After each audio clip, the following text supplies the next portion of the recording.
ലോക സിനിമാ ഭൂപടത്തിൽ മലയാളത്തെ അടയാളപ്പെടുത്തിയ അതുല്യ പ്രതിഭയാണ് അടൂർ ഗോപാലകൃഷ്ണൻ. അദ്ദേഹത്തിന് ഇന്ന് 86 വയസ്സ് തികയുന്നു. ആഘോഷങ്ങൾ പൊതുവെ ഒഴിവാക്കുന്ന സ്വഭാവമാണ് അടൂരിന്. ഇന്ന് അദ്ദേഹം എഴുത്തിൻ്റെയും വായനയുടെയും ലോകത്ത് 10 ദിവസമായി തുടരുമെന്നാണ് അദ്ദേഹവുമായി അടുത്ത വൃത്തങ്ങൾ പറയുന്നത്. ജന്മദിനത്തിൽ അടൂർ ഗോപാലകൃഷ്ണൻ 24-മായി ചില വിശേഷങ്ങൾ പങ്കുവയ്ക്കുന്നു.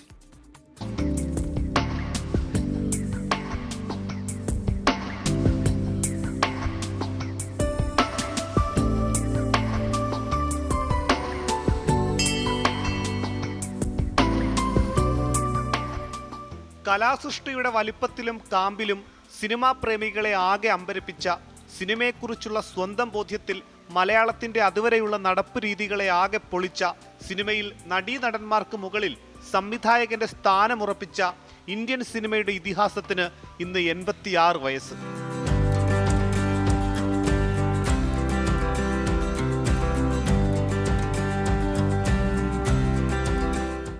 സാറിന് 84 വയസ്സാകും. 86 അല്ലേ?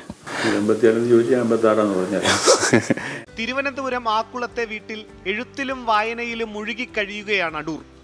10 വർഷങ്ങൾക്ക് മുൻപ് ഭാര്യ സുനന്ദ വിടവാങ്ങിയതിൽ പിന്നെ യാത്രകളും വിരളം. പിറന്നാളുകൾ അടൂരിന് അങ്ങനെ ഒരു ആഘോഷമല്ല, അതിനെപ്പറ്റി ഓർക്കാറുമില്ല. അല്ല, അത്ര വലിയ പ്രാധാന്യം ഞാൻ കൽപ്പിക്കുന്നില്ല. നമ്മളുടെ ഒരു കോൺട്രിബ്യൂഷൻ ഒന്നുമില്ല ഈ പിറന്നാൾ വരുന്നതിന്. അതിങ്ങനെ ഒരു ആവർത്തിച്ച് വരുന്ന ഒരു കാലത്തെ ദിവസം എന്നുള്ളതേ ഉള്ളൂ. കുഞ്ഞുങ്ങൾക്കൊക്കെ ഇപ്പോൾ അടുത്ത കാലത്തായിട്ട് കുട്ടികളൊക്കെ ഹാപ്പി ബർത്ത്ഡേ ആഘോഷിക്കാറുണ്ട്. അതിന് ഹാപ്പി ബർത്ത്ഡേ എന്നാണ് പറയുന്നത്.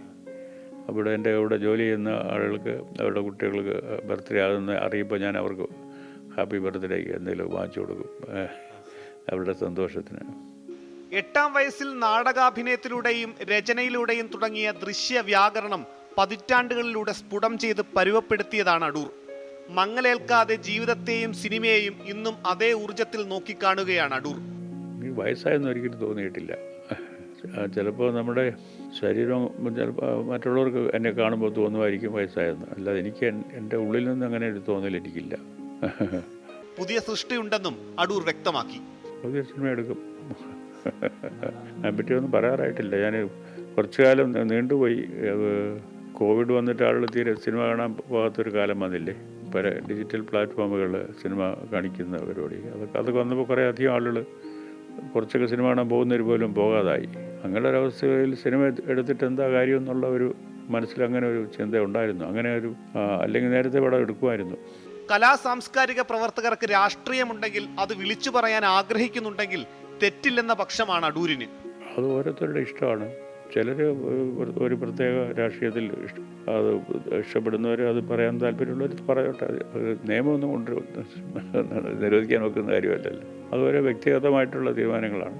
തനിയെയാണെങ്കിലും പഠിച്ചു വേണം സിനിമ ചെയ്യാനെന്നാണ് നവാഗതരോട് അടൂരിന് പറയാനുള്ളത്. സിനിമ എടുക്കാൻ എടുത്ത് ചാടുകയല്ല വേണ്ടത്. സിനിമ എടുക്കാൻ പഠിക്കണം. ഇതെന്താ അതിന് കലയായിട്ട് പഠിക്കണം. ഇതൊരു അതിൻ്റെ വ്യാകരണം അറിയണം, അതിൻ്റെ സൗന്ദര്യശാസ്ത്രം അറിയണം.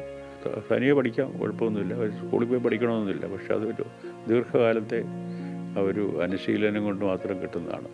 ലോക സിനിമാ പ്രേമികളുടെ സ്നേഹാദരങ്ങൾ നേടിയ ചലച്ചിത്രകാരന് 24 ന്യൂസിന്റെ പിറന്നാൾ ആശംസകൾ. 24 തിരുവനന്തപുരം.